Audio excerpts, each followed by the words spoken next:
What is up, everybody?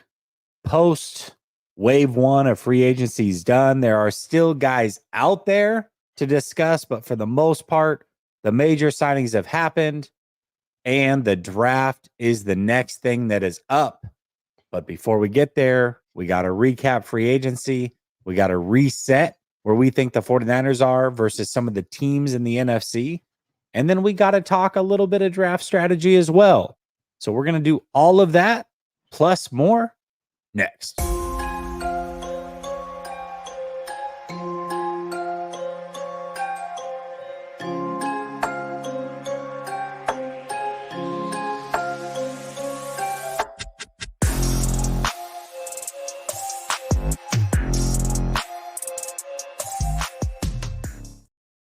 All right, welcome back to Last Second Sports, where we are giving you our take down to the last second. And as I said, it's Monday, which means I got my guy Coach in the building. What's up, Coach? What up, Jess? Sitting here, man, seeing the way things are shaping out.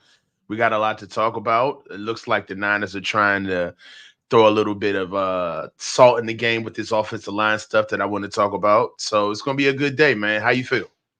I'm feeling good. I don't know if you even know about this, actually, because you were out and about. That's why we kicked the show off a little bit later. Did you know that the 49ers signed Josh Dobbs? Yes, and I know we Okay. we also signed an offensive tackle from Las Vegas, Brandon Parker. Yeah. So we brought him in too. So yeah, I'm aware that we got Dobbs. I'm glad it's not Zach Wilson, but you know, Hey, we I'm not dodged gonna one lie. bullet. I'm not gonna lie. I put a video out, and I was probably way more excited about Dobbs than I should have been. But I think the real excitement was it wasn't Zach Wilson. I think that's really what the excitement was. 100%, bro. Like everybody just knows, like, there's no way that we would have wanted to have him in the building. He lost the locker room. It just would be, it'd just be doubling down. It's like, I don't know. I feel like even if we got Zach, it's like Kyle being like, you know what? If you didn't like Sam, get a load of this one. So I mean, I'm glad we missed out on him. Josh Dobbs, I mean, he's good in a pinch. I mean, he absolutely has had some lowlights. I mean, honestly, if you look at the last game that he played, I believe it was the Vikings versus the Bears. He threw 4 picks. He was absolutely abysmal in that game. But if you look at some of his earlier games in the season, he is good. He can put string games together and be consistent in a pinch. And that's pretty much what we will be asking him to do if he was the backup. Hopefully, not to be able to take over an entire season. So we'll see. I mean, and you never know. Like right now, we're penciling him in at number 2, but there honestly could be a competition between Brandon Allen and Josh Dobbs for 2 and 3. You never know. Well, I mean, Not that it matters, that sounds but you never exciting. know. Right? Yeah, I didn't want to say it like it mattered, but I mean, for what it's worth, we could have Well, a riveting backup quarterback saga.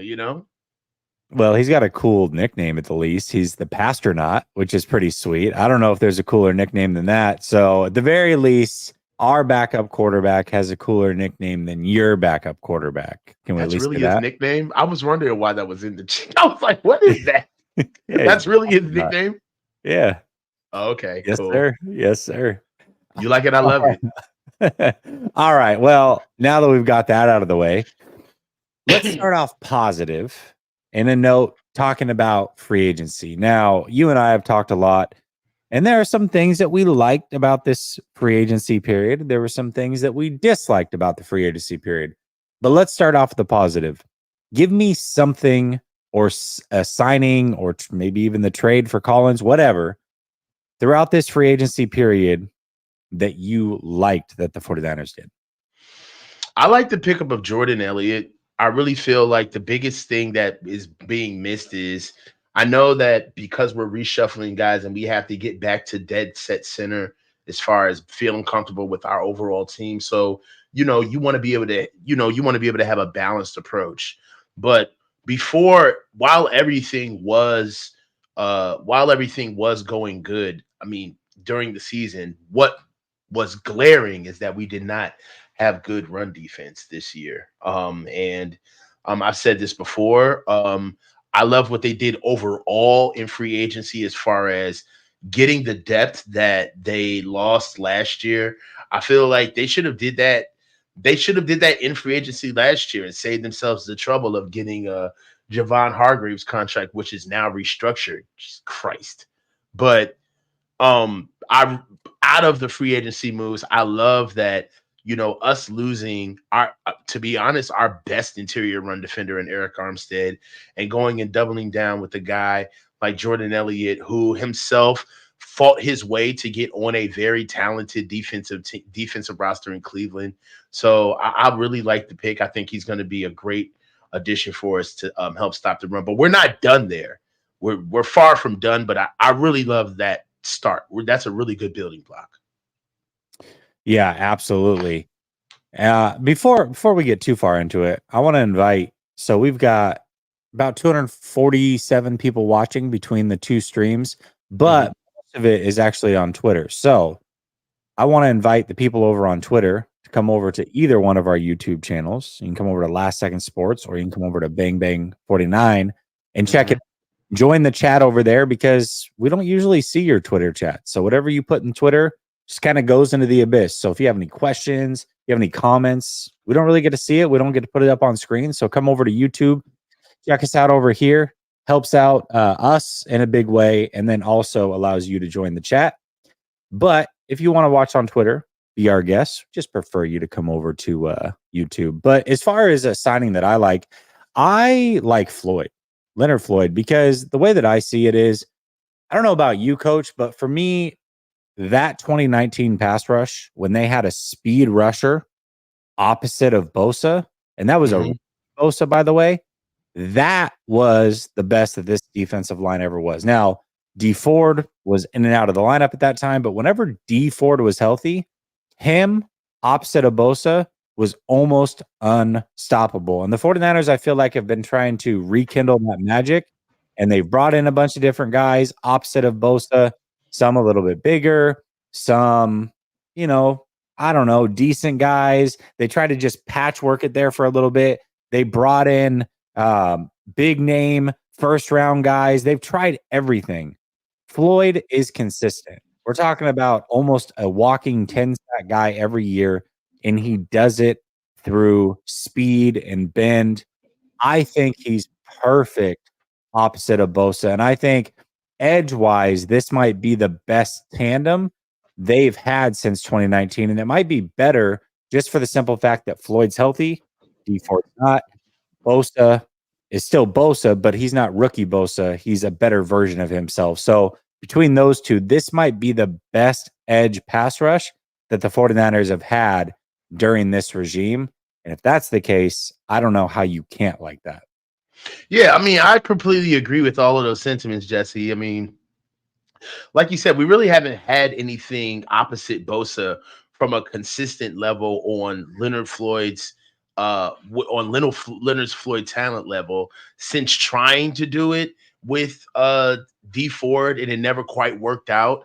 Outside of that, I mean, Charles Omenihu, honestly, I believe that if we would have kept Charles Omenihu, we probably would have had probably adequate, maybe not as polished as Leonard Floyd, but adequate pass rush as well as a good run defender. But he obviously priced himself out of the game because he got better while he was here. Outside of that, piecing together Randy Gregory, who was good at times, but really struggled against the run. And then Chase Young, which we all know is an effort machine. So I really do believe that this is the most polished, durable, consistent pass rusher and athlete that we've had. And I watched Leonard Floyd's open presser on the his phone interview, and I liked what he had to say. He pretty much is a guy who's pretty much set in his ways of being a all-around ball player. They asked him if he liked putting his hand in the dirt versus standing up. He said he didn't care. He considers himself an athlete, and being ingratiated into any defense is pretty much his job description, not necessarily something that he has to struggle to do. That's what you want to hear about somebody coming into the defense. Now, I will say this. Tell me if you heard this or not. In in the presser, his opening phone interview presser that he had today, there was a question. There was a lot of questions, but there was a question where it was asked, why did you choose the Niners? And he said, I had a lot of offers and I had a lot of people that were interested in me, but the Niners were the only team that didn't bullshit. They got straight to the point and showed me that they wanted me, right? So you look at what Leonard Floyd signed for. So it was for, at the time, I don't know if he's on the books yet. I think he's on the books now, but at the time, it was 2 years up to 25 million. What was his price tag officially? Did you get that? I don't know exactly what it is this year or next year, but it's up to 25. I think it was 20 guaranteed, maybe, or 18 guaranteed, something like that. That was the initial, but it took him 2 weeks to sign him, so who knows? Right, and he's not. It's not on Sports Track. Be slacking. That's crazy. Sports Track. Like, how I y'all don't know get that they? they've gotten it yet. I mean, he literally just signed today, so they probably What's haven't gotten wild hold of is those like, figures. what else is there to do? You work on a website, bro. Like, what are you doing? But anyway, so What would you say you do here? but I digress. The reason why I'm bringing this point up with Leonard Floyd is that it seemed like the Niners were really hard pressed to get him, right? And if you think about it, other teams that probably were in positions where they were more than willing to see, hey man, let's wait this out. You know, there's other guys out there. Let's kind of let's let the dust settle. Let the market set on pass rushers. But the Niners seemed very gung ho in getting this guy, which kind of makes me feel as though that maybe the Niners understood that right now we got a guy who fits our needs for what we need right now. And we can't get caught up in the wash by getting in a bargaining war, or in a bidding war, rather, with another franchise that is kind of kicking the tires on Leonard when we absolutely know we need him. So I do like the Leonard Floyd pick for all of those reasons, on top of the fact that he seems to be galvanized to want to win. So, I agree with you. Yeah, I love it. All right. Well, give me something that you disliked about the signings or free agency period in general. I guess it doesn't have to be a signing. Mine's not a signing, I'll tell you that. Yeah, mine isn't a signing either. I didn't like the restructures. Thank you. Um, Thank you. I didn't like the restructures, bro. talk It talk about it. it completely killed our cap. And we've talked about this, and in some instances ad nauseum, like we've kind of been a little redundant. However, I'm gonna go through it again. Times times like this during the off season, it's important for fans to kind of do a little bit of self scout and a little bit of education on the cap, right? Like understanding how the cap really works. And then also kind of understanding the scope of how finances are doled out on a team, right? And what happens is that we have great takes, great perspectives on what fans want, what we think the team should be doing. But I kind of feel like if fans understood the differentiation between cap space and actual real cash, and how a player's money is delineated on the cap versus how his salary is paid to him through the owner and the organization, I think fans would see how the team is moving in a lot of different instances, right? Like if we see these restructures, right? I would deem that most fans understand the difference between a player being extended versus a player being restructured, right?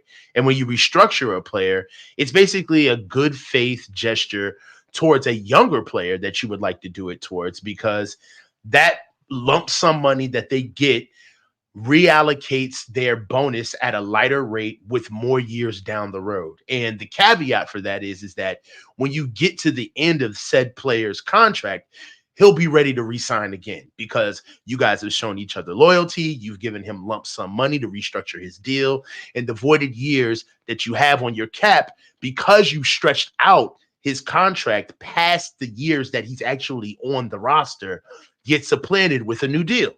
That's the way it's supposed to work. However, comma, if you do it with a older player, okay, it's not a good faith gesture. What it is that we've kind of oversaturated your deal with us. And at for where you stand right now, we can't squeeze you off the team because it's cheaper to keep her. We need you right now to actually be on the team. So, in order to ingest you on the team, what we're going to do is we're going to take your bloviated bonus that is spread out over years on the cap, and we're going to chop half of it off and give it to you in the form of raw money, all right, as a lump sum. Then the remainder of that money gets to get spread out thinly over more years on the cap, which in fact brings our cap number down because you are not that expensive year in and year out down to the end of your contract. However, you're an old player while we're doing this. So once we get to the end of your deal, you may be 33, 34, 31, 32, nowhere near worth the money that you're making now. Okay. Damn sure nowhere near the money that you're making when you get to the end of your deal. And then when we have to cut you because you're either too old, not worth it to be on our team, or you're too expensive, the voided years that we thinned out your contract for, we have to keep paying you posthumously while you're gone on our cap because your money is still represented on our cap as a ghost player in a sense. So when we restructure Kyle Juszczyk, when we restructure George Kittle, when we restructure Javon Hargraves, we're essentially saying that in in player, in body, in spirit, these guys will be with us until the end of their contracts.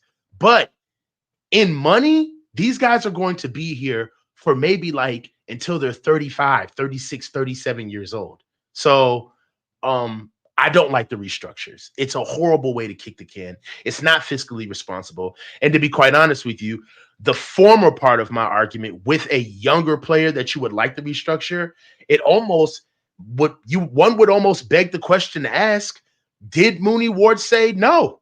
Kick rocks. I know you need me. You're not going to cut me, and I'm not taking a pay cut. So, nah, go find somebody else. Versus an Eric Armstead, where Eric said, well, you know what? Screw you. I already did you a break in the beginning of the year by extending me. All right. You're going to lower my market value before I turn 30 into going into free agency before the last year of my deal.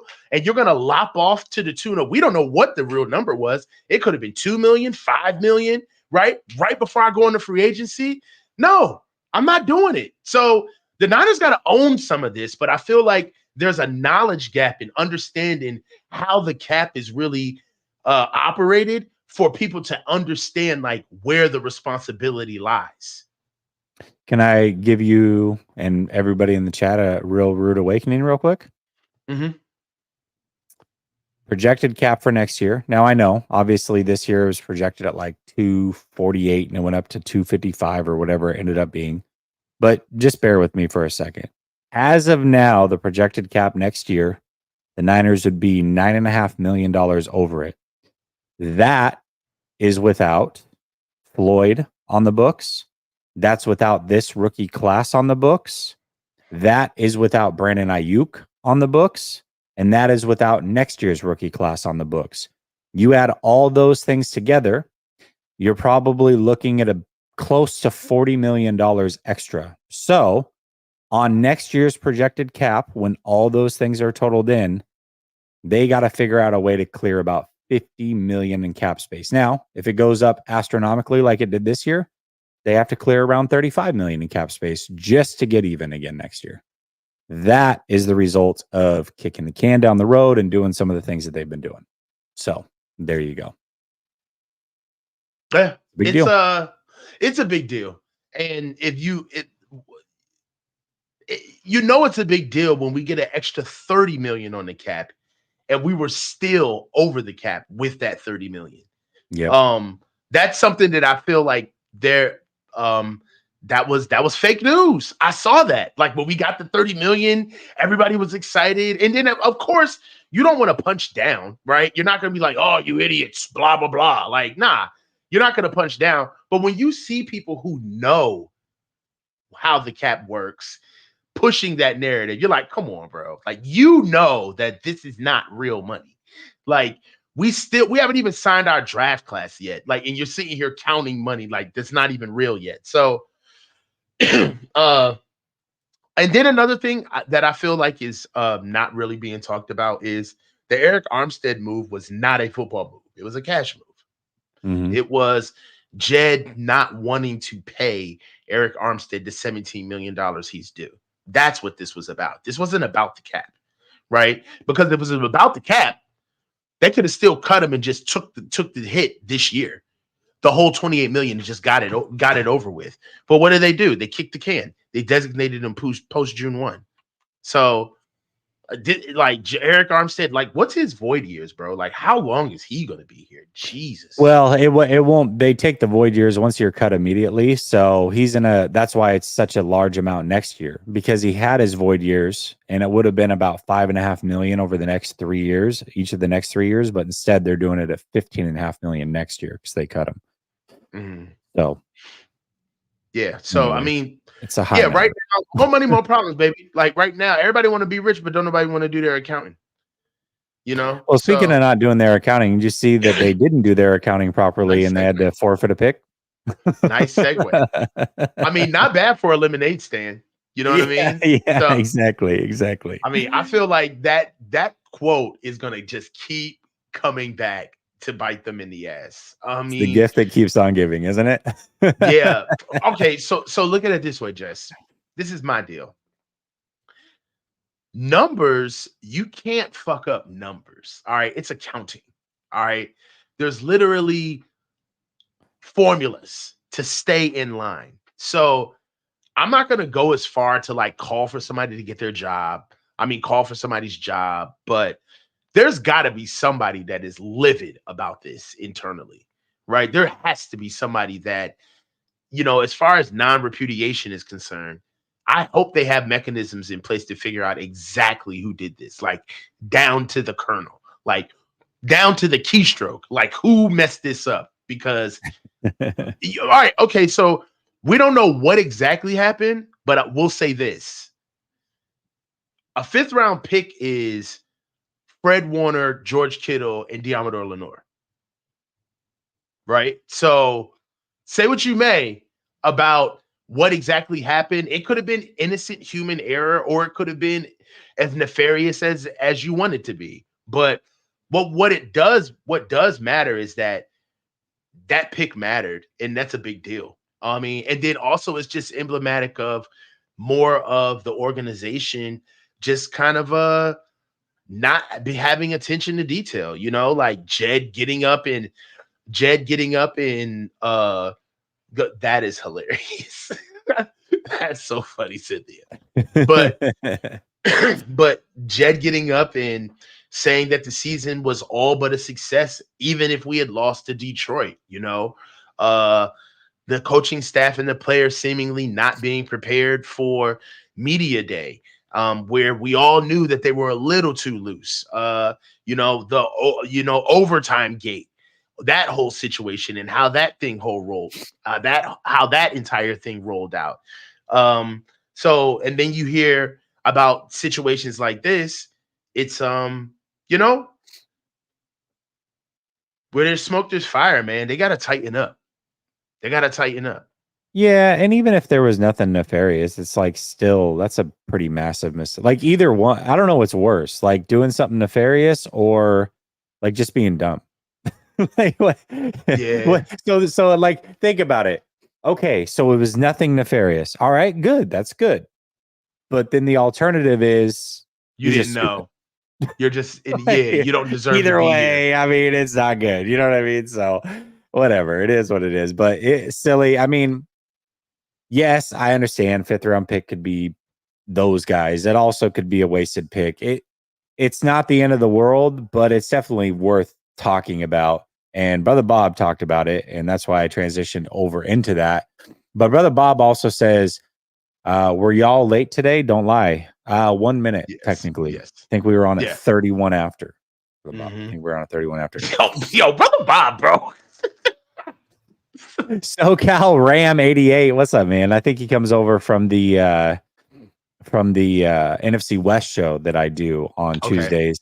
He says the Niners are signing a lot of older guys on short-term deals. Why? I actually don't think they're signing a lot of older guys. I think that they certainly are signing a lot of guys on 1 and 2 year deals. Really, the reason for it, man, is they've got to figure out where they're going to be at 2 years from now, cap wise. We just talked about the cap, but in 2 years, that Brock Purdy's going to be paid a lot of money. BA is going to be paid a lot of money. At that point, you would assume that guys like Kittle, maybe Debo, Trent Williams, some of those other guys won't be there anymore. CMC, but you just want to remain flexible. You want to remain agile. You don't, unless you've got like a bona fide superstar who's in his mid to late 20s, you probably don't want to sign a long-term deal. And the 49ers are kind of going and getting a lot of pieces on shorter term deals and remaining flexible. I actually don't have an issue with it. I have zero issue with the actual signings and trade that they made. I just had an issue, and coach had an issue with kicking the can down the road on certain contracts and getting rid of players that you're still paying big money to be here. If you're trying to win now, it seems a little odd. But as far as the actual signings and how they're doing those contracts, I have zero issues. And actually, with the release of Eric Armstead and a couple of other veterans, the Niners got substantially younger. That right now, the average age of the Niners is 26.2 years Yeah, old. So they got significant. younger. They did. They did. Cryptic says, after reaching the Super Bowl, for me, it's hard to tell if our free agent assets are good signings. Looks good on paper, but paper looked good last season and they still lost. Oh, we're gonna get there. We will get there, my friend. Don't you worry about it. All right. We talked about what we liked and what we disliked, but going into free agency, I think we all had these grandiose ideas. Did things play out the way that you expected? Now, obviously, you're not going to get every player or anything like that, but just Right. kind of the path of free agency. Is this Hmm. kind of how you saw it going, or did it go way different? Uh, there's a couple of things that I saw going a little. I thought we were going to keep Javon. I didn't see. I thought we were going to make that happen, particularly with particularly with him. I just feel like he would have stayed with us because we stuck with him. I mean, there was a time when like it wasn't crazy for people to be wondering if Javon Kinlaw was a bust. So I thought that he would have stayed with us. So I thought we were going to keep Javon. Um, I thought I didn't see. I saw Eric Armstead maybe being asked to take a pay cut, but I didn't see him leaving so quickly. That was really unceremonious, like how quick he left for him to be our longest tenured player, to him to have such a strong hold on leadership on the team. The way they just kind of cut ties with him, that was wild. Um, Charlie Warner, him leaving, that was cool. I saw Sam Darnold leaving. I did not see John Feliciano staying. I thought they were going to cut bait with John Feliciano. So, and I did not see the Colton McKivitz deal coming. Now that I see it for what it's worth, it's a 1-year deal. I get it, but I still didn't see him getting $7 million. So, I feel like they just kind of waved that money in his face and he just balked and took it. Uh, Outside of that, nothing else really surprised me. Um, I didn't. I'll tell you this. I think a lot of people told the Niners no.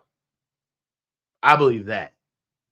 I believe that we whiffed on a really big contingency of like the guys who people thought we were going to get, and I think that even when you're trying to like field a player in free agency, there's like there's a cadence and like a SOP on how that stuff gets doled out. I feel like there were a lot of guys who didn't even get to like the money stage with the Niners, where it was just like, hey, thanks, but no thanks. And also something else that I didn't that kind of threw me off is the whole like defensive coordinator gate, like trying to get the hiring of the defensive coordinator. And I don't want to take this take because me and you actually were talking about this morning, where we were saying the Niners kind of always like they go like 2 for 1. So like they got two defensive coordinators for one. They got they got two they got two they got two player personnel guys to replace Adam Peters. They got Nick Sorensen and what's the weirdo's name? Brandon Staley, Brandon Staley to replace Coach Wilkes. Wilkes. So that was a little weird on how that got rolled out, like them picking people and then trying to act like that this is what it's like they always try to go Apple. You ever notice that? Like I have a boss who always says like don't go Apple on me. And basically what he means is like trying to be like new age, but really it's just cheap. You just don't know what you're doing. So it's like, yo, don't go Apple on me. Like just take your time. So I feel like they went a little Apple. It's just like, oh yeah, this silicone strap works really well with this watch. It's just like, no, it's a piece of shit. You know this. You know what I'm saying? A leather strap really would have worked, but yours is neon green, so I guess it's nice. You got the red version. So I don't know. Yeah, I feel it, man. When I look at free agency and what I expected, first of all, I didn't expect that they would present or create a hole on the defensive line and moving on from Armstead the way that they did. That was a shocker. And one of the things that I talked about going into free agency was this is the first time that the 49ers, we're going to see how shrewd they are as far as business goes. Because really, before this regime was just re-signing players that were really good and deserve to be paid. Anybody can do that. But when it comes time to letting go of guys, would they be willing to do that? Well, they were with Armstead, but then they went to all the other older guys and was like, hey, let's kick the can down the road. So I'm kind of confused as to if they're shrewd or if they're not. Like, what's going on? Are they going to run into this problem in the future? Is Hargrave next year's Armstead or is Kittle next year's Armstead?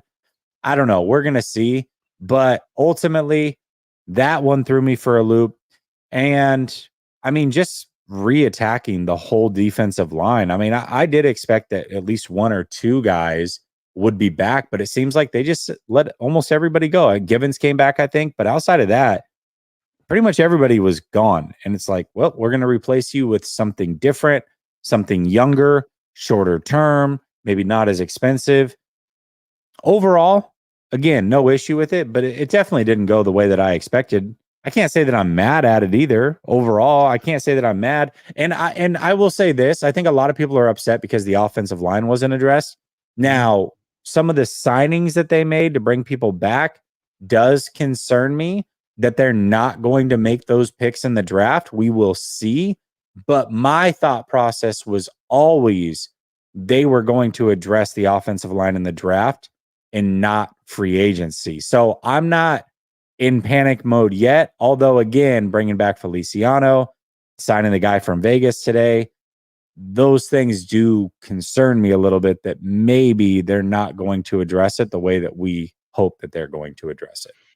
Well, they only signed. Well, that's what I was alluding to when I said I was surprised by the Colton McKivitz re-signing. But now that I went and looked at the money, it makes more sense. It's only 1 year.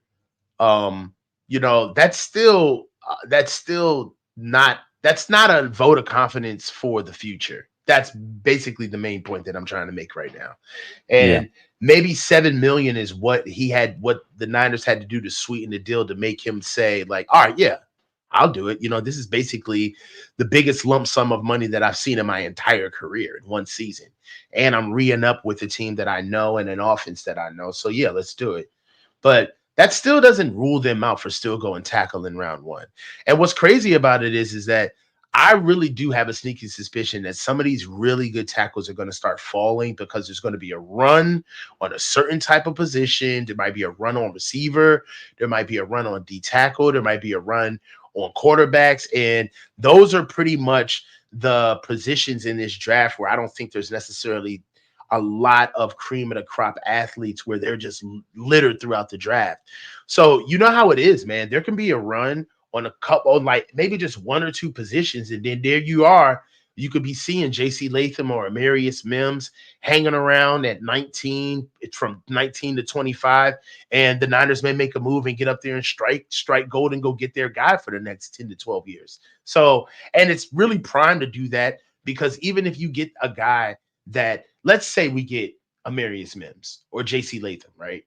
They're going to start right away at right tackle. And automatically, if you get those guys, then you know Colton McKivitz is getting bumped down.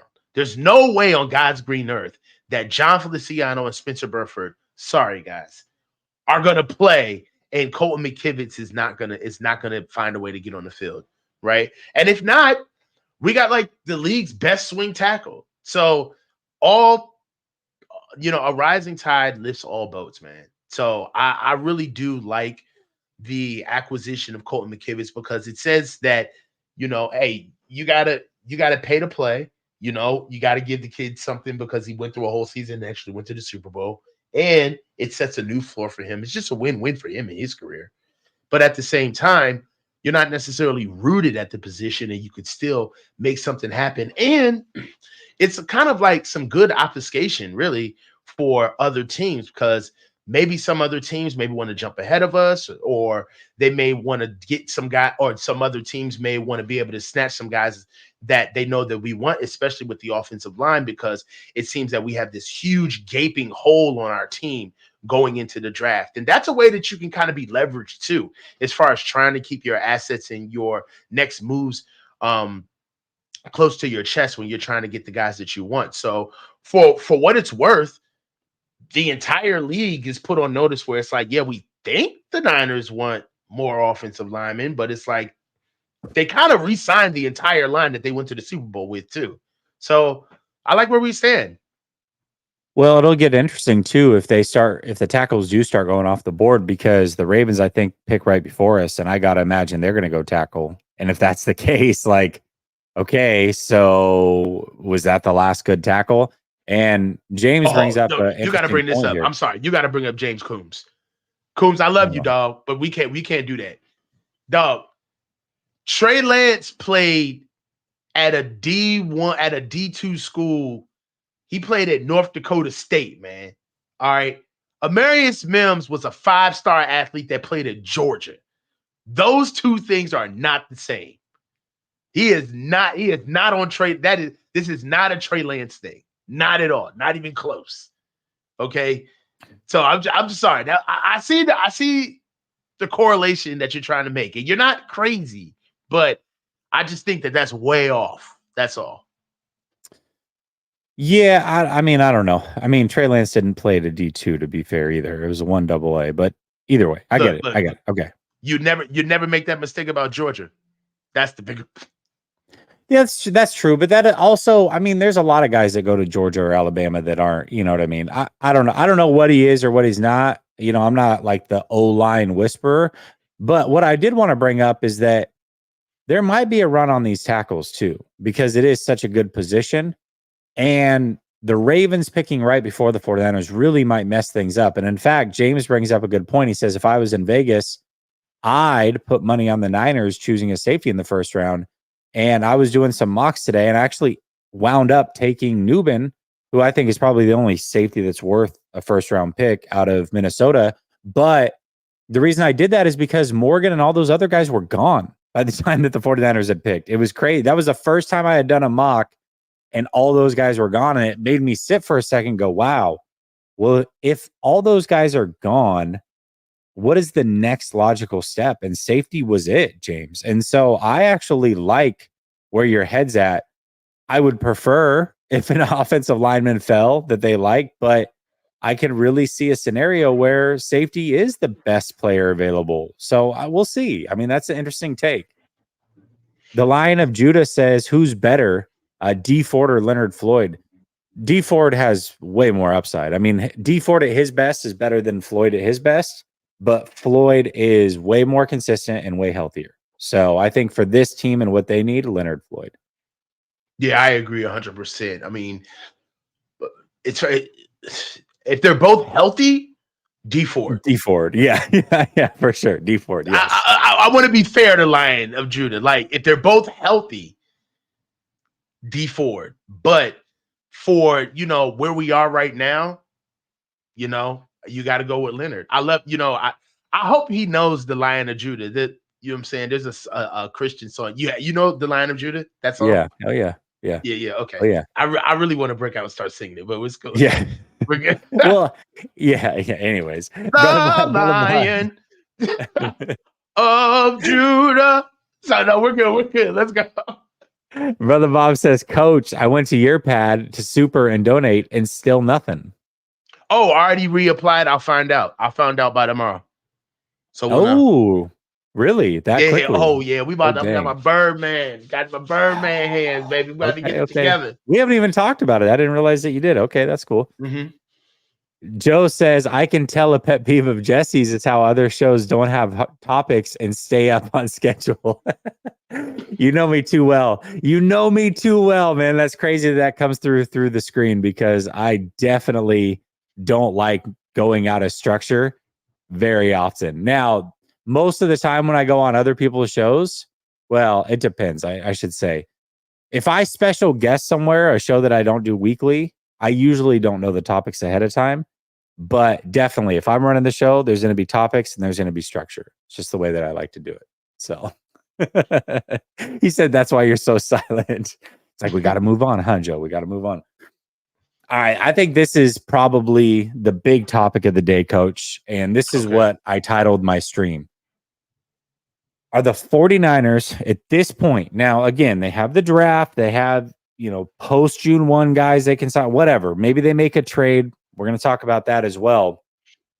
Overall, though, are the 49ers right now better or worse than what they essentially entered free agency with? What do you think? I think they're worse. Okay. And it really pains me to say this, because when we brought this topic up on the phone today, my initial reaction was, oh, they're better. They're better. But I reserved that. I said, let me go back and check. And I was upset because I had to go back on my word. They're worse. Right now, we don't know what's going on at linebacker. Okay. We only have one legitimate defensive tackle that can stop the run. As far as Leonard Floyd is concerned, as a bookend over at with Nick Bosa, we don't know what we're necessarily going to get out of Gross Matus or Malik Collins. The offensive line is exactly the same offensive line that we had last year. And if you want to look at it, everybody relatively stayed healthy up into the last game of the season. And ending the season, the last thing that everybody wanted to talk about was how we needed to get better with the offensive line, and we got literally no movement whatsoever. We signed everybody all over again. As far as money is concerned, we've restructured the oldest players of our team, kicking the can down more. We've had some issues with losing the pick in the draft, and instead of going to go get a defensive coordinator, we outsourced the position to two guys, a failed head coach who only had 1 year of being a defensive coordinator, and a first-year guy who's never even been close to the job. We lost our GM and then replaced him with two player personnel guys instead of going to go get another real GM to put in the building, or having enough confidence in at least one of the guys to put a real title on his name. I mean, I'm getting real Enron vibes. Like, we just gotta. Let me clarify real quick, because TZ says Greenlaw was already out. Okay, I think he and I, or Coach and I, are probably looking at it, and maybe I should have clarified a little bit better. I think we're looking at it more so like, what did they enter the final game of the season with? Are they better or worse? Essentially, is what we're looking at, right? And so I see that you say Greenlaw was out, whatever. I mean, I don't know. I could go either way on that one. I guess he's still out, but it's no doing of their own. So look at it this way. You can say that the linebacker situation is a wash, okay? But just due to our cash situation of where we are right now, we can't even get a viable option. Right now, you can't say that anybody who we put at the linebacker position uh compared to Greenlaw is going to be a decidingly worst player. Like it's going to be like not a come on, like are we going to really like the only thing that made me feel halfway better about maybe filling the Dre spot was getting Aziz, and that was almost kind of a pipe dream with what he got paid, right? But that would kind of been like a one of one, like kind of lightning in a bottle. You got the lateral in a guy who literally knows the culture, played the position, and knows the team.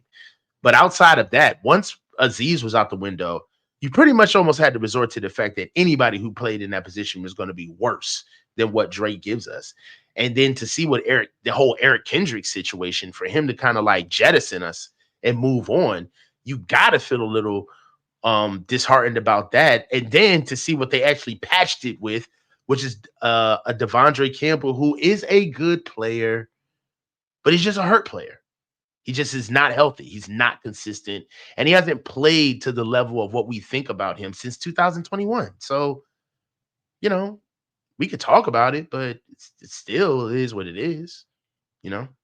You know what I think the hardest thing to project is? I know that Wilkes is not everybody's favorite. Everybody says it was a bad fit. Mm-hmm. Staley's here, but he's the assistant head coach. The actual defensive coordinator has no experience. We don't know how to account for him and his play calling and what he's going to look like. We don't know how to account for any system tweaks or changes and how these new guys fit into it. And the other thing that we can't account for on paper is a lot of these players that have been key contributors are older on this team. What do they look like at 1 year extra of age? Armstead kind of fell off the cliff a little bit last year, right? He couldn't stay healthy, had the plantar fasciitis, then the meniscus tear. He didn't look like himself outside of, he started out the season on fire. And then after about 3 games, he didn't look like himself and things started to fall apart a little bit. He got injured. Hargrave never lived up to expectations. Now he's a year older. Was that a 1 year thing or is he declining? We just can't account for declines that are there. So really what we have to look at is on paper. And so, yes, the player names are the same. We have to assume they're as good as they were last year, although that's impossible to say.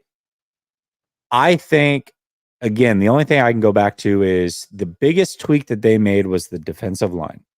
That is the biggest change that they made. They replaced Armstead and Kinlaw with Elliott and Collins. Okay, I think with what Armstead was bringing us last year, we might be looking at a wash, possibly slightly worse. But then when I go to the outside and I look at Floyd and Gross Matos versus guys like Cleveland Farrell, Gregory, Chase Young. Well, I know that Floyd is better than all those guys, so I like that. I don't know what Gross Matos brings to the table. I really don't. What I do know is Panthers fans were ecstatic to get rid of him. They thought he was a bum. I will say that. I do know that. And he has had trouble staying healthy. I know that as well. So how does he fit into this scheme? Can he revive things like a Cleveland Farrell or so many of these other guys a Menahu that have come here and revived their career and done well? Arden Key, maybe that's a possibility. But on paper, he is worse probably than the backup options they had last year. I don't know, man.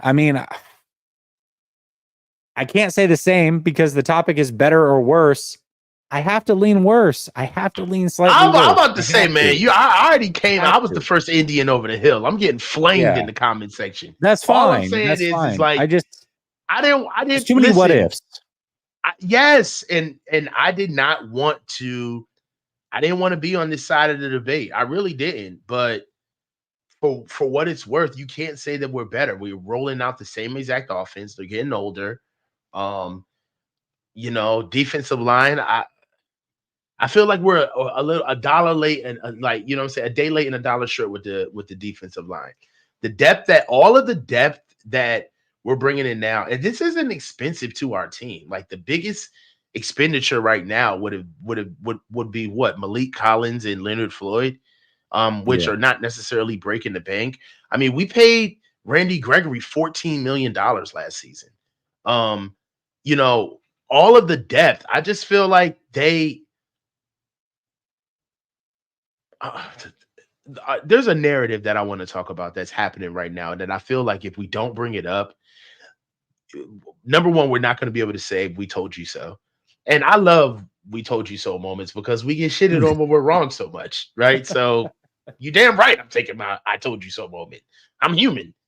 But I'm what I not wanted one to to toot my own horn, but beep beep if you know what I mean. All right, go ahead. beep motherfucking beep. So nah, like what I wanted to bring up is like um I don't want to get caught up in trying to um win with certain aspects of our team. Like last year it was like going to go get going to get Braden Willis and Cam Latu because Tyler Croft missed the block on Hassan Reddick, right? And like now all of a sudden I'm hearing like all of this talk. I'm looking at you, my man, Larry, about Patrick Surtain. Let's go get Patrick Surtain and I feel like a lot of that was because of what Snead and McDuffie did to Debo and Brandon Ayuk, right? Like, kind of like that was kind of like the elephant in the room about their lockdown corners. And, all of a sudden we go out and go get Javarius Ward to go be our lockdown guy, to go play against the number one corner. I mean, the number one receivers that we see week in and week out.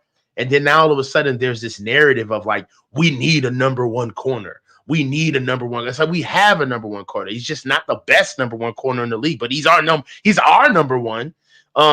So I feel like, that's a little bit of that is why we got Eric Armstead. I mean, it's why we got Javon Hargraves. You see what I'm saying? I'm trying to like tie it all together.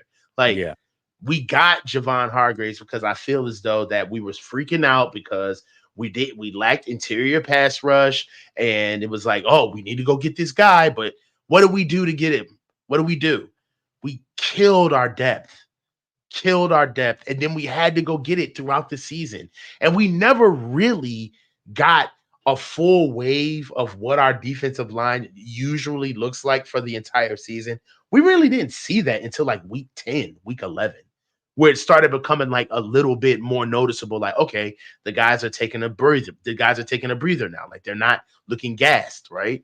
So I feel like what they did now with their depth is what they should have did last season without picking up Javon Hargraves. But there's a potential for another Javon Hargrave to happen, and it could be Patrick Surtain, right? And it's like, oh, well, we gave up all of this stuff, and it's like, but now we got locked down corners, and it's just like, but yeah, we can't stop the run now.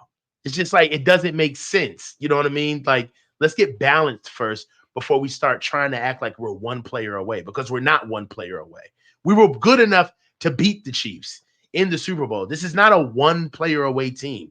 This is about battening down the hatches as a wealthy team. And like rich motherfuckers don't go and sit down in the fake Airbnb mansion and listen to the MLM scheme. You know what I'm saying? Like they don't do that. What they do is they put their check away, they pay themselves first, and they piece it together month in and month out. And then they strike when the iron is hot and they take the big deal. That's wealth, right? You don't live check to check thinking that you're going to get it all with one player. It doesn't work that way. And I feel like over the past couple of years, that's what we've been doing. We've been living a little cheap, thinking that one guy's going to do it. You know what I'm saying? Like Christian McCaffrey's good, but we still haven't won a Super Bowl. So let's get an O-line. Let's get depth back in the defensive line. Like, come on. I don't want to say too much because we're going to talk about this at the very, very end, and so I don't want to parlay into it now. But I think you and I think along the same lines. Is this here? Paris says, "How do you feel about the signing of Brandon Parker?" Meh. He's just a guy. He's not good. Yeah. I mean, the only time he ever played really was 2021, and he started 13 games, gave up like 8 sacks and 9 penalties. He's not. I mean, he's not good. He's not any good. He's just a body that probably won't make this team. Hopefully, if they draft somebody, he won't make this team. So that's the idea. He's just there. He'll be a camp body, and he probably won't be here long term. But we'll see. I mean, maybe they don't draft anybody, and then we're stuck with them. I don't know. We'll see. We should make him and Gutierrez battle it out. Gutierrez needs somebody to light a fire under him. He's been here for like 5 years. What is he doing? Like, I want competition on Goody. I'm on Gutierrez's top this whole offseason. Whoa. Pause. But I'm on Goody. I'm on Gutierrez has had more opportunity than all the quarterbacks in the 2021 draft. You would have thought that he would have had his Rudy Rudiger moment in the Mexico game against Arizona. That was like his moment. That was been his time. You know what I'm saying? Like, I don't know, man. I just feel like we need to figure out what's going on with that element of the team. He's huge. Why is he not playing? Is he just around? Like, is he like the foreign exchange student? Like, is he our au pair? Like, what's going on? Well, they get the extra spot if they have him on the team, so he really doesn't account for anything. He's just there getting paid. Good for him, I guess. Good for him. So he's there to bring up the team GPA. Yeah, I think so. I don't know. Okay. I don't know what else. I mean, I don't think he's ever going to see the field, but we'll see. All right. The 49ers are not the only team in the NFL. And I think, I would love to go around and talk about all the great signings that have happened around the league, but only some of them actually matter, Coach. So have the teams that are chasing the 49ers that were maybe nipping at their heels towards the end of last year, has any of them closed the gap, in your opinion, to make the NFC much more competitive than what it was last year? Excuse me. The Lions, Detroit got better. Green Bay got better. I wouldn't necessarily say Dallas got better, but definitely those two teams. And those are the two teams that we saw in the playoffs. So yes, the gap has closed. I feel as though that the Rams, they got better, and the Rams got better, and we're not necessarily paying attention to it, especially since they just lost Aaron Donald. So we don't know what they're going to look like now. But yeah, sharks are born swimming, man. And nobody is either staying the same. Either you're getting better or you're getting worse, right? And with us, I see what you did here with us talking about better or worse. Did you go gap close? I like that. But with us saying that we went worse in the previous topic, then you would have to obviously say that the gap is getting closed if teams are getting better. So, and also, for what it's worth, I feel like we are 26.9. We have a 26.9 year age, average age on our team. But the Lions, they're young. They reminded me of us in 2019 when we played them. That's the vibe that they gave me. They play tough defense. They're not as good, a little undisciplined, but you could tell there's growth there, right? They're going to get better. They're going to come back better, right? Like Laporta's going to be better, right? Brian Branch is going to be better. Jahmyr Gibbs and Amon-Ra St. Brown and Jamison Williams. Like, these boys are all naturally just going to, they just have a good offseason. They're going to come back with more experience and better, right? Then you got to look at what Jordan Love showed us in the playoffs, man. I mean, that kid's got something, bro. Like, he may have fumbled the game at the end, but he's not afraid to take the shot. He's not afraid to take the last shot of the game. He plays with a lot of good tempo and patience, and he's a big body too, man. He's athletic, can get out and run, and he's a problem. And you go back and you look at his numbers juxtaposed to Brock Purdy's numbers, they had pretty much a similar year, especially throughout the regular season. So you would have to say they got better. And then on top of it, one of the biggest things about them is that they had, although Aaron Jones did have that 50, I think it was like a 51-yard run against us, they ran for over 161 yards on us. And then what do? They go and cut Aaron Jones and go pick up Josh Jacobs, right? So, and they, so you would have to say they got better. So right now, I like what we have done by getting our depth together, because when you're at the top of the heap, everybody's taking a shot. You know, we got a bullseye on our back just naturally. It is what it is. And that's about 90% of how most of the conversations are going to be. Us looking down and everybody else looking up. That's the way it works. But for what it's worth, the gaze isn't as far as off as it used to be. They're getting closer. Yeah, I mean, naturally, even teams like Philly, where it's like, okay, they were so awful. Like, I look at Seattle and I look at Philly, where they had talent, but they were just so poorly coached. And yes, Philly kept their head coach, but really they are driven by their coordinators. And both their coordinators are an uptick over last year, Mhm. especially on the defensive side. You brought in Fangio. I mean, that's a major uptick. I Then you forgot go to about that. Seattle. They were poorly coached. They brought in the hot young defensive coordinator, the Kyle Shanahan, 10 years or 5, 7 years ago. Kyle Shanahan, everything he was on offense. Well, McDonald is that on defense. Like he's the thing, the in thing on the defensive side, young, ready to go, hungry. So Mhm. naturally, you would think they would be better. And then Detroit really is the one team because they were the team that the 49ers faced in the NFC Championship. So what did they do? Well, they needed to work on their secondary. They went and added 2 pieces to their secondary on top of re signing Mosley, who didn't play at all last year for them. So if he can give them something, they're naturally better. But they went and signed, traded for Davis, and then picked up another corner who's pretty good from the Raiders.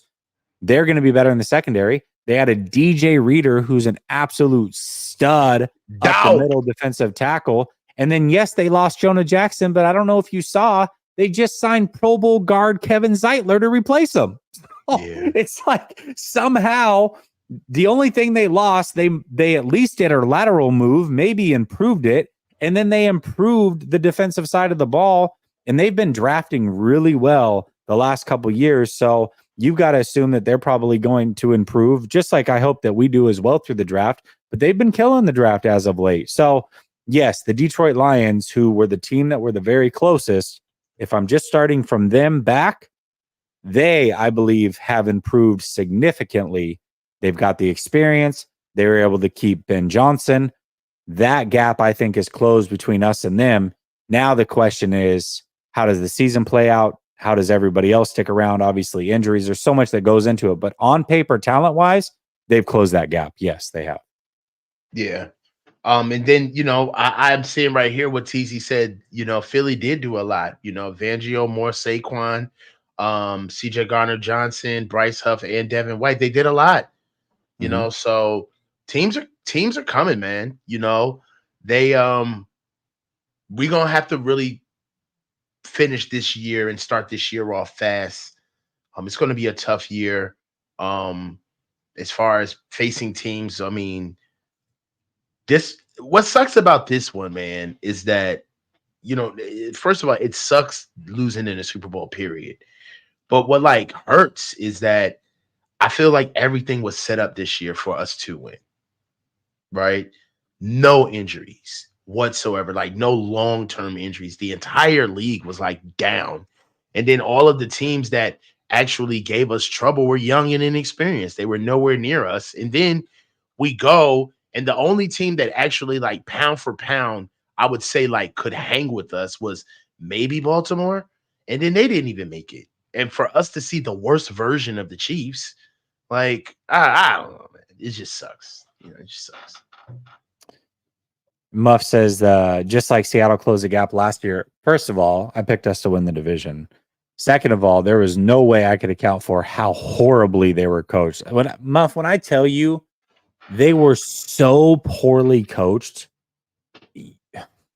I mean, I can't even begin to tell you how bad it was on both the offensive and defensive side of the ball, how obvious it was what they were doing play in and play out. From a talent aspect, they got much better last year. But from a coaching aspect, they took 10 steps back. There's a reason that Carroll and that whole crew was fired. It's because they were not good. They were not coached well at all. And that is a big deal in the league. So, yeah, I mean, listen, Detroit didn't lose anything coaching wise. We know that they're well coached. That all stayed in place. We know that they had a talent to make it to the NFC Championship, and then they added talent. So, I don't know. I mean, I don't know that I was wrong about Seattle from a talent standpoint. I just couldn't account for how bad they were coached. It was They're so horribly bad. It was coached. atrocious. Troy M says, if you could assure the Niners draft one particular player reasonable based on our picks, who's your choice? Jordan Morgan. That's been my guy the whole time. And the reason I say Morgan is because I think he's the most polished tackle after maybe the top three guys or whatever. I think he's the most polished tackle. And at the very least, I know he has shorter arms. At the very least, I think he will be one of the best guards in the league for many years to come. So even if he doesn't pan out at tackle, you're going to get a long-term starter that's, I think, elite at another position. And I'm willing to take my chances on Morgan. Okay, I would say Cedric Gray, the linebacker out of UNC, because I don't think that there's necessarily a lot of great linebacker prospects in this year's draft. And because there are so many offensive line prospects, I feel like there's like a legit 10 starting tackles in this year's draft.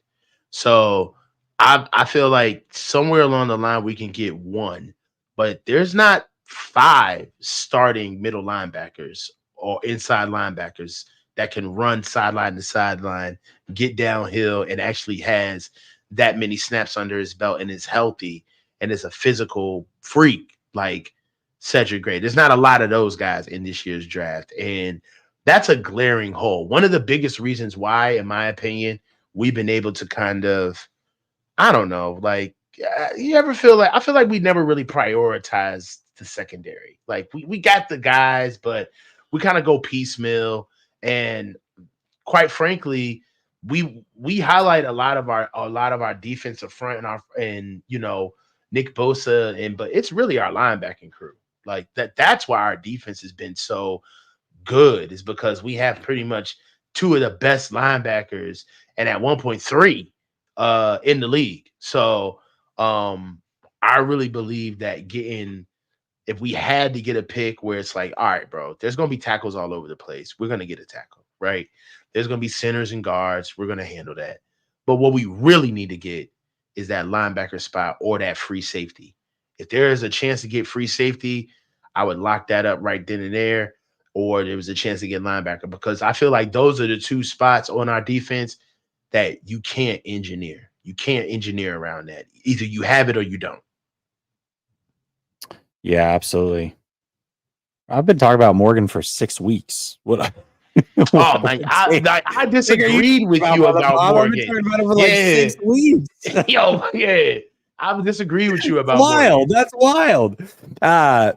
Muff says the Lions are legit, but we played like crap in the first half. Certainly. But one thing that we have to consider, and I said it last year, and I think even more so this year, the 49ers have to get the number 1 seed. And last year they were able to get it.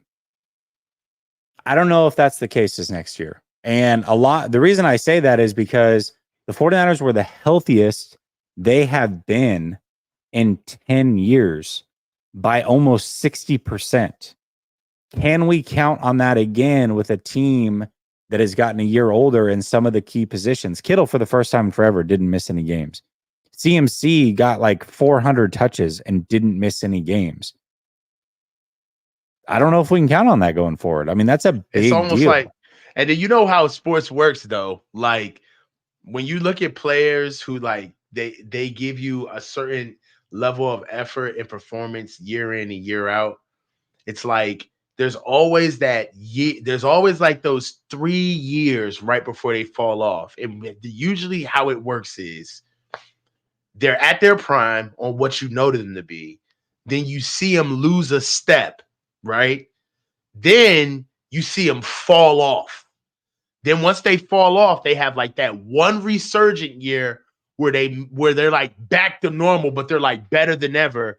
And they go, and that's basically that one whole year is like the last of their prime. Because once they come back at that age, they cannot replicate what they just did to their body just to get themselves back up for that year. And then they end up falling off. It's like what happened to Kobe. It's like Kobe's Achilles popped. It was like, but it was him pushing to get the Lakers into the playoffs, right? And it was like, yo, a lot of those guys like CMC didn't get hurt this whole year. That took a lot out of him the entire season. George Kittle stayed. That took a lot out of him. Even though Trent missed a couple of games, he played majority of the entire season. That's a lot of football, man. So you might want to just make sure that, as the year comes up, man. That's why that's another reason why I don't want these trades, Jesse, is because the mark of a true team is competition. And I understand that we love the culture that we made. But part of the reason why the culture was built is because iron sharpens iron. And if you don't get enough new blood in the building, then sometimes you get guys who think that they belong there, but they really, can't keep the standard. You got to look at it like this. This is one thing that the players don't want to admit. There's going to come a time where they themselves can't keep up to the standard that they're talking about, that they created. Right? Like, Yeah. that's how this works. Right? So we've got to be the ones to be able to tap them on the shoulder and be like, hey, my man, it's time for you to sit it down. Like, you're not even keeping up to the standard that you created. So it'd be like Well, that. and a couple guys said it, Muff, and then there was someone else said that, we don't know what teams will stay healthy. That's very true. But I'm talking specifically the San Francisco 49ers. If this was the healthiest they've been in 10 years by a wide margin, a 60% margin, I'll bet you dollars to donuts says that they don't do that again. First time in 10 years. So just going off of what history tells us with this regime, they're not going to be that healthy again. So just off of that alone, I can't predict what the Lions are going to be, the Packers, but I would be willing to bet that they're not as healthy as they were this year. That's just what the past tells us. You know what I mean? So I don't know. Katrina says, here's $4.99. I'm sure you had Trina something with to say, her man on the balcony. Go ahead, Trina. Oh, if you want to go ahead and put something in there that you meant to probably say and didn't mean to just send $5, go ahead and I'll read it. That being said, let's get to the final topic. And you just talked about it a little bit, but this is a good point because you talked about how Larry was saying that he wanted to trade for Patrick Surtain. He actually texted that to me the other day as well. Mm-hmm. And I'm not a fan of it. I'm really personally not that big of a fan of it because I don't want to give up draft capital. And to your point, to me, depth is going to be important. And this draft and next year's draft are going to be so crucial for the San Francisco 49ers as they build towards that future. They've got a lot of guys, we talked about it earlier, a lot of guys that are on these 2-year contracts. They've got to get depth and good pieces going forward. One really good player is not going to make up for that gap 3 years from now. So how do they do that? Well, they do that through stacking draft picks, drafting as many players as possible, throwing out your lottery tickets as much as possible, and trying to make things shake. Trent Williams is only getting older. This might be his last year. McKivitz already, we all agree, shouldn't be starting. If you send that first round pick for Patrick Surtain, you then cannot bitch about Purdy not being protected because you're forfeiting the opportunity to protect Brock Purdy long term through this draft by sending that pick away and for Patrick Surtain and somebody on the defense. That's the way that I look at it. And what I think would happen is if the 49ers made it far and didn't win a Super Bowl again, the offensive line would once again be blamed by people that were suggesting that we should just trade our first round pick for an elite player. So with that being said, let's just draft these players. Now, if they do make a trade for a corner, I'm okay. Like, let's shop maybe the second round pick or the third and fourth round pick or something like that. But that first pick and preferably that second pick, I would love to go towards the offensive line in the future there. Because if Brock Purdy's your quarterback, gosh damn it, you have to find a way to protect him. And trading for Patrick Surtain or whoever and dumping that first and or second round pick, I just don't think that that's long-term success. No, I mean, I agree with you, Jesse. I mean, my biggest thing with it is just it just doesn't make sense from like just an infrastructure standpoint of like a foundation and then you build on top of the foundation, right? And it's like how does paying over 50 million to 70 million dollars for your receiving room, who gets better because of that? Right? Like you can have the best receivers in the world, but if the quarterback isn't good enough, who cares how much money you're putting into the receiving room?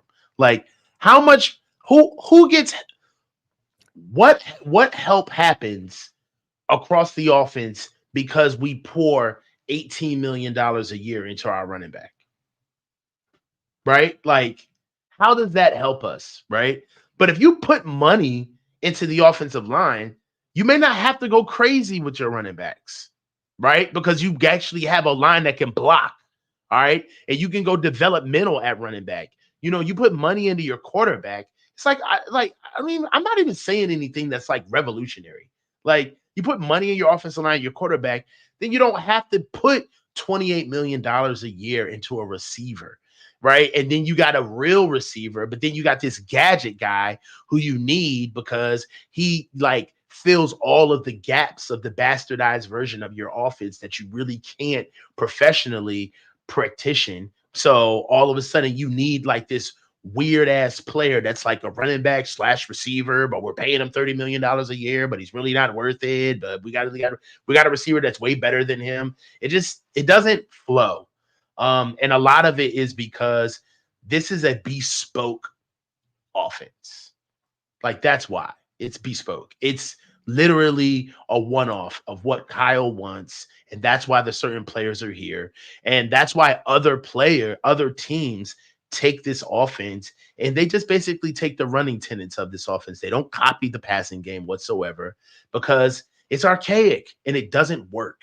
All right, and a lot of the stuff that Kyle puts together, it's good in theory, but the facts are is that you can't really open it up and like evangelize it to the rest of the football world because it's a la carte. It's not a process. Like there's times where Kyle detests you even mentioning that the offense is West Coast offense, but the offense clearly has West Coast offense tenets dripping throughout it. And he doesn't even like admitting the fact that the passing concepts are purely grifted off of the West Coast offense. So it's like if you look at it in certain aspects of it, it's like he's gonna put money and allocate resources in what he thinks perpetuates his modus operandi best. And that's I need credit with this offense. So it is what it is, man. So a couple of comments here. I want to bring these up because they're similar. Tribe says, doesn't matter. You're not going to get a starting O-line at 31 anyways. And then Seabass says, who cares how many O-line you get? It doesn't mean it will get better. It's called draft hype.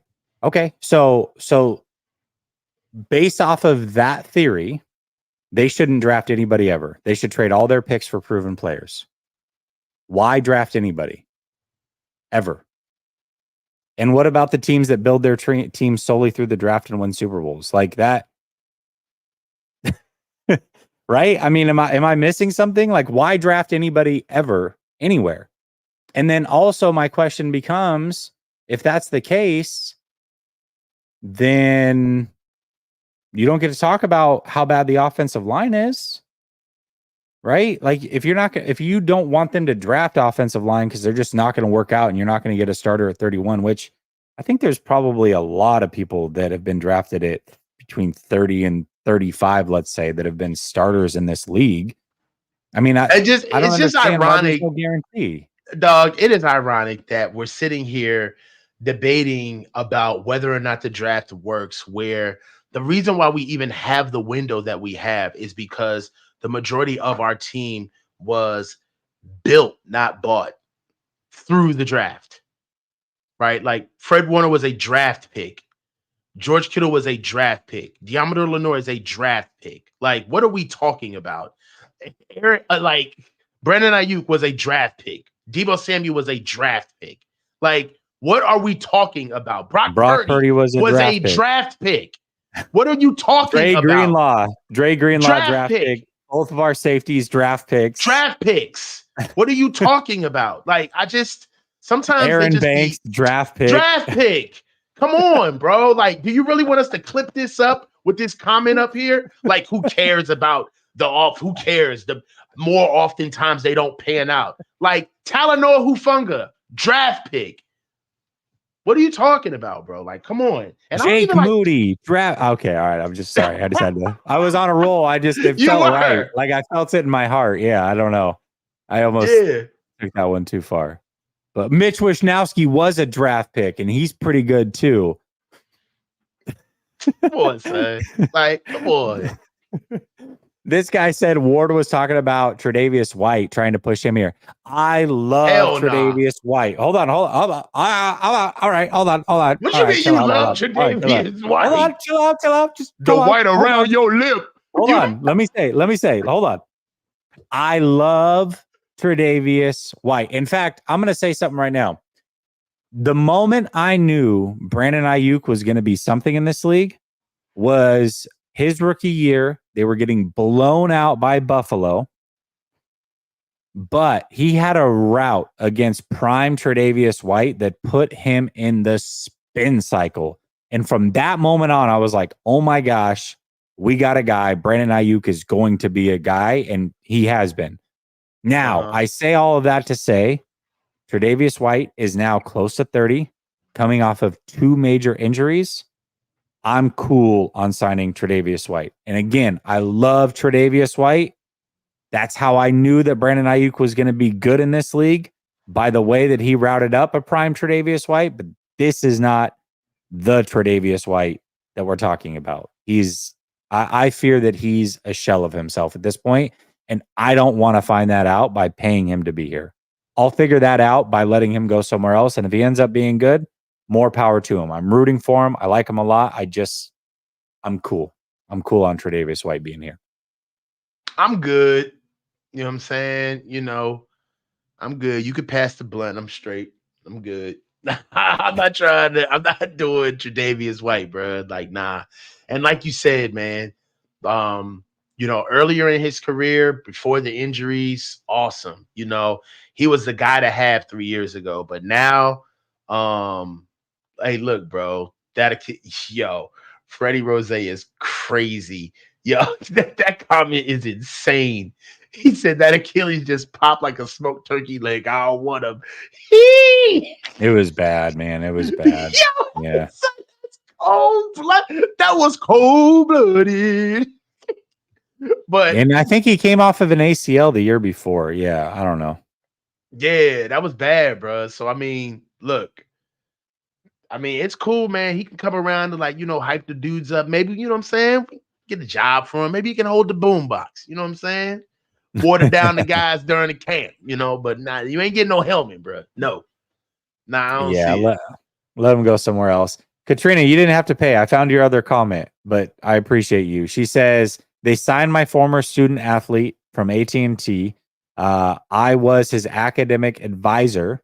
What do y'all think of the pickup? I told him not to embarrass me. He will get this heat. She's talking about the offensive lineman. Well, Katrina, you weren't here earlier, so I'll be a little bit nicer. I'm sure he's a great guy. I'm sure he was an awesome student. He's not a needle mover. I'll just leave it at that. I'm not going to say anything mean or disparaging about him, but he's not a needle mover. So we'll see. We could be honest though. This is the thing about him is that he's got phenomenal size and he's got great upside. And there's a lot of people who sold into that when he first got drafted, right?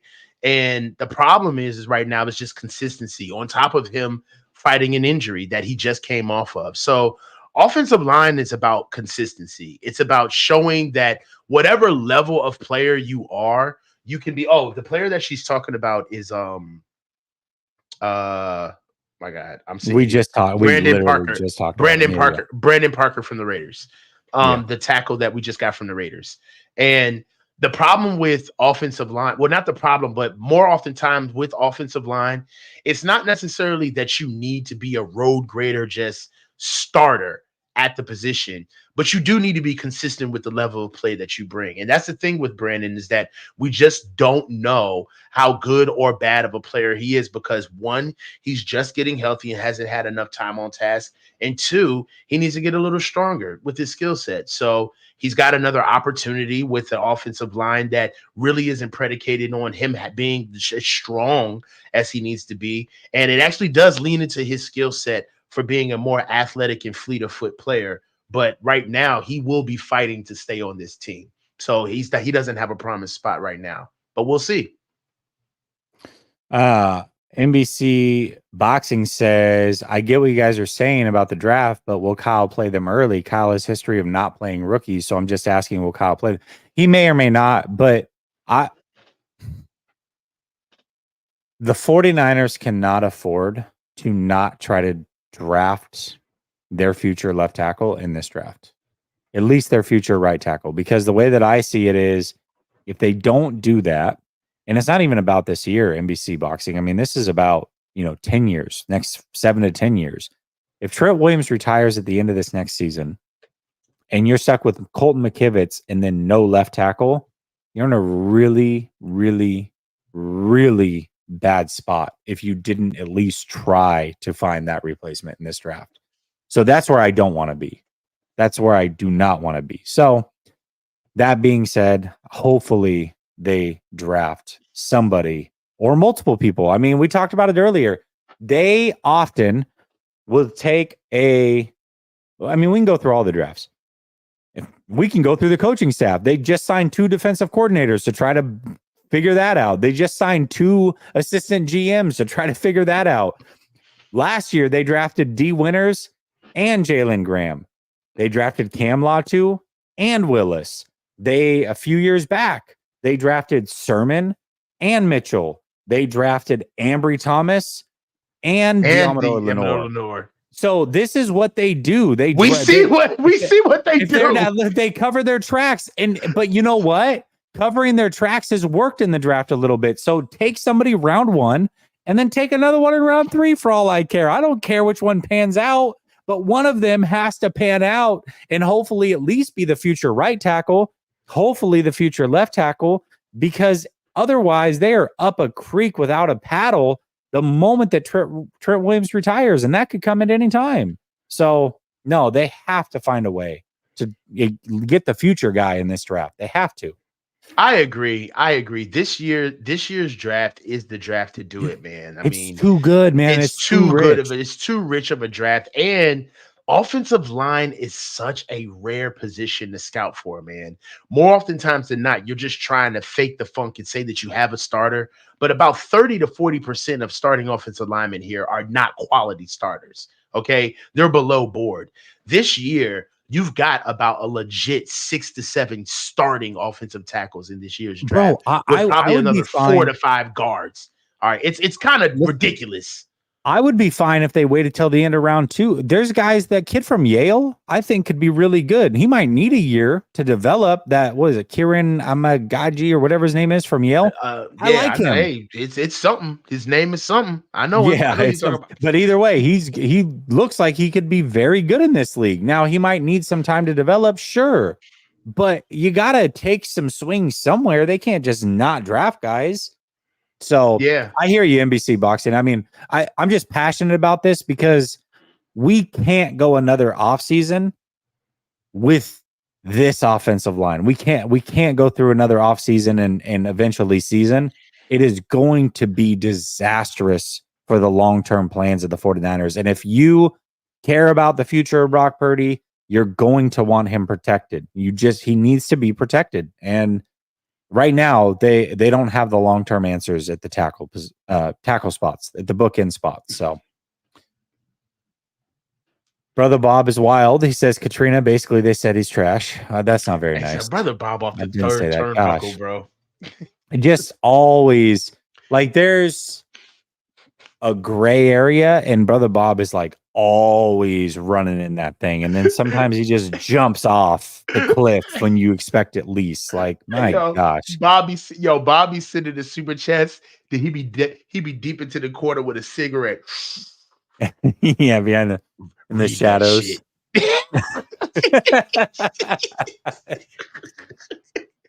Literally, he just lights. You know what he does? He like makes a bomb, throws it 100 yards away, and has a 100-yard fuse and just lights it. And then by the time that it's getting close, we have no idea. We open it up and it's like super chat. You're already halfway through. Guess you might as well finish it. Yo, Jeez, Bob is man. that kid who's standing on the overpass throwing rocks on the oncoming traffic and trash cans. Like, Yeah. Hey, wait for it. Like, yo, what are you doing, bro? Hell is that kid on the bridge throwing trash cans in the highway? Like, come on, man. Unbelievable, man. Absolutely unbelievable.